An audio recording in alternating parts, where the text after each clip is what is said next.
លោកស្រីជាទើបតែទទួលដំណឹងថាក្រុមហ៊ុនតកូលលេងគឺត្រូវក្រុមហ៊ុនជាអន្តរជាតិទិញយកបានតែហើយបំណុលរបស់ក្រុមហ៊ុនជាអ៊ីងយើងត្រូវលាយ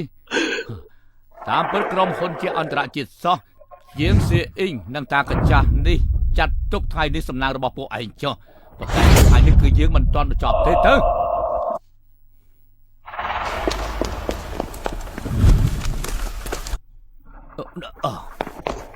លោកប៉ា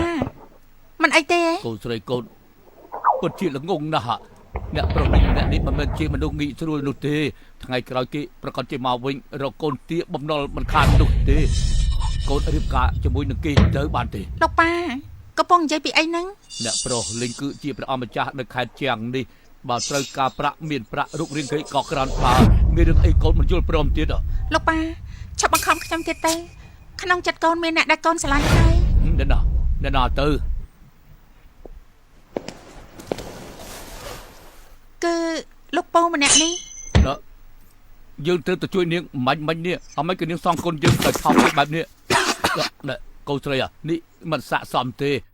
ម្នាក់នេះមើលទៅអាយុប្រហាក់ប្រហែលនឹងប៉ាណាមកពីលោកតាពីតើមករវល់នឹងខ្ញុំគឺខ្វះភាពកក់ក្ដៅស្រឡាញ់ពីលោកប៉ា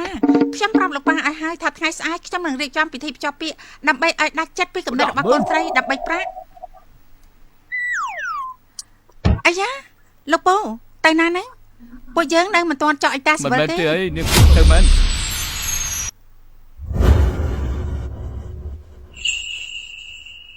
លោកពូតាមប៉ាត់លោកពូឈ្មោះឆិនខើយៀននាងថ្លាមធំណាស់សូម្បីតែយើងឈ្មោះអីក៏មិនដឹងដែរហើយនៅហ៊ានចោះតាសិវិលជាមួយយើងផងខ្ញុំជាមួយនឹងលោកពូគឺគ្រាន់តែជាអាពាហ៍ពិពាហ៍កិច្ចប្រឹងប្រែងតែប៉ុណ្ណោះដើម្បីទប់ទល់ជាមួយលីងចុងជីយើងត្រូវការលោកតែកន្លះឆ្នាំទេកន្លះឆ្នាំក្រោយខ្ញុំផ្ដល់សេរីភាពឲ្យលោកវិញផ្ដល់ការហើយទៀតផងលោកប្រធានចិត្តទុកចិត្តចុះអ្វីៗរៀបចំរួចទៅហើយ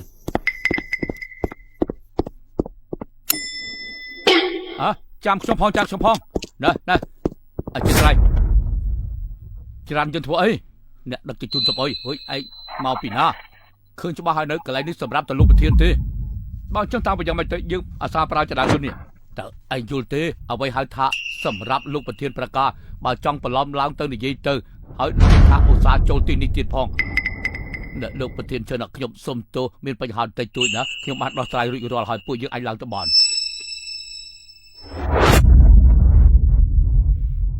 តាកញ្ចាស់នៅមិនទាន់ចប់ទៀតអីបានទុកអកលជុលទៅក្រនបើចាត់ទុកអលអត់ឯងមានធម្មតាខ្លះតាកញ្ចាស់នេះដោយសារតែលោកប្រធានមានចិត្តល្អចំពោះឯងឲ្យជីចដាវទៅជាមួយទេណាលោកប៉ាអមិនក៏លោកប៉ាមកហើយលោកប៉ាលោកប្រធានសូមជួយខណ្ឌដែរបាទយើងគ្រាន់តែយកអីវ៉ាន់មកខ្លះហើយជួយឲ្យមកធ្វើខ្ញុំបានធ្វើការណាត់ជួបជាមួយលោកស្រីប្រធានវាងនៃក្រុមហ៊ុនហុងសេងក្រុមដើម្បីពិភាក្សានៃបំណងការវិនិយោគរបស់ក្រុមហ៊ុនសេងក្រុមលើកនេះគឺប៉ាច្បាស់ជាមានកិត្តិយសហើយចង់និយាយពីវាងស៊ូហ្វិនណាវាងស៊ូហ្វិនគឺវាងស៊ូហ្វិនប្រធានក្រុមហ៊ុនហូសេងក្រុមនោះអីដល់ប៉ានិយាយស្អីហ្នឹងគេគឺជាអ្នកស្រីវាងហើយថាអ្នកស្រីមេរិនដាហើយស៊ូហ្វិនពិបាកស្ដាប់ណាស្អីមីឡើងតាអ្នកមេម៉ាយខ្មៅហ្នឹងមានឈ្មោះបរទេសស៊ូហ្វិនយើងគិតថាស្ដាប់ទៅក៏វាពីរោះស្ដាប់ដែរប្រយ័ត្នពាក្យសម្ដីផងទៅនៅស្គីមទៅប៉ះប្រយ័ត្នពាក្យសម្ដីសកម្មភាពយកសភៅតម្លៃវិនិយោគរបស់ឯងឲ្យយើងមើលយល់ទេកុំមើលស្រាលប៉ាឯងអីសោះណានេះគឺយើងជាអ្នកខ្លាំងម្នាក់ដែរសភៅវិនិយោគវាយតម្លៃរបស់ឯងនេះរៀបចំបានល្អណាស់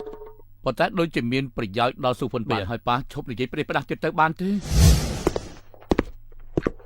នៅតែរូបរាងចាស់ដដែលច្រើនឆ្នាំមកហើយគ្មានប្រែអីសោះវិញពីវិញគ្មានរសជាតិអីសោះលប៉ាឆាប់ក្រោកឡើងទៅកន្លែងនេះមិនសមទៅប៉ាអង្គុយយ៉ាម៉េចគ្រាន់តែក៏ឯងអង្គុយមួយហ្នឹងហីពីមុនយើងអង្គុយទីនេះណាប៉ាឈួតទេដឹងគឺជាកន្លែងលោកស្រីប្រធានបាងណាបើឲ្យគេឃើញលោកប៉ាអង្គុយកន្លែងលោកស្រីនោះឲ្យកូនយើងទៅពីប្រកាសជាមរស់ទេមកឆាប់ក្រោកឡើងមើលឯងមើលយ៉ាងម៉េចហ្នឹងយើងអង្គុយកៅអីគេហ្នឹងដល់ប៉ាវាយ៉ាងម៉េច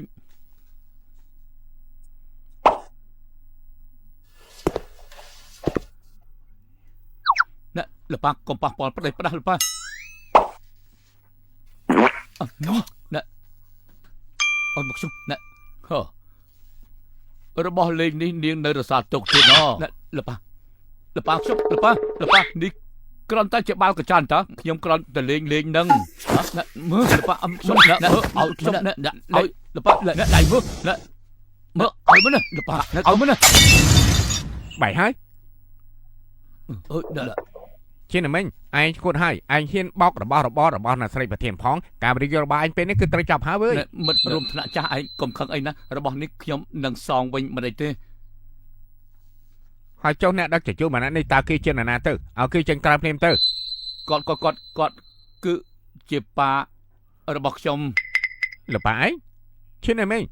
ឱកាសសំខាន់យ៉ាងនេះអញបានជានាំលប៉ារបស់អញមកទីនេះទៀតលប៉ារបស់អញគឺជាអ្នកដឹកជញ្ជូនហ្នឹង អ្នកដឹកជញ្ជូននឹងយ៉ាងម៉េច